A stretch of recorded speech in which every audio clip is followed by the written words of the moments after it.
One of the developing trends we're seeing in the market at the moment is a move towards an anti-bribery and corruption framework. And from the perspective of a lawyer operating in Dubai, I think a real striking thing is the rate of change.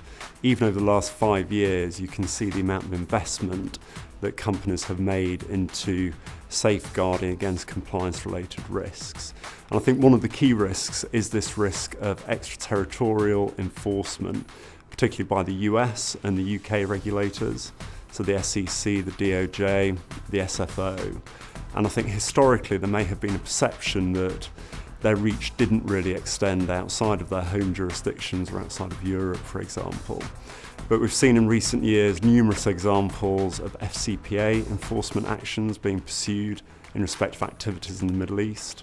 Very recently, the SFO completed its first successful prosecution under the Bribery Act, and that was against a UK headquartered company, but it related to activities that had taken place in the UAE. So it does seem to be becoming realised that it's a very real risk and not something hypothetical anymore.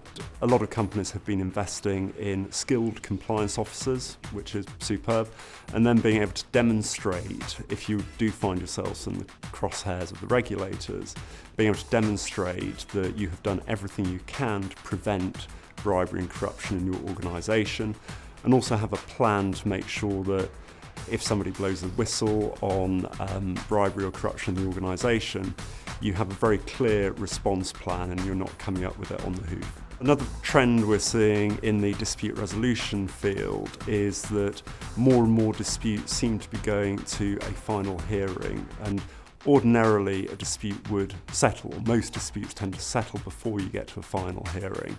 The reason being that final hearings are expensive, they're also very risky, and normally there is a commercial imperative to settle rather than fight it out in an arbitration or in court.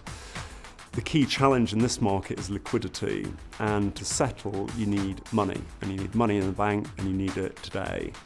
And there are a lot of companies at the moment, and particularly in the construction industry, but it does apply across a range of sectors, but it's affecting the construction industry particularly, where there just isn't the cash in the system to settle. So as a result, more and more cases are being fought out in arbitration. And in terms of how members can prepare for that, I think the key thing is making sure that your contractual compliance is as watertight as possible. So when you actually get to that final hearing, what will be tested is how you have complied, which party is in breach, which party has adhered to the contractual obligations. So that means knowing what the contractual obligations are, making sure all the staff are well trained in compliance, and making sure that you live and breathe that contractual compliance every day.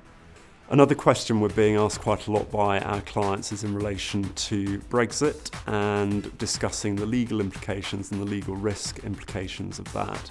One of the key issues that did arise from a legal risk perspective is contracts which were financially viable and profitable ceasing to be so as a result of the currency shift which was triggered by Brexit.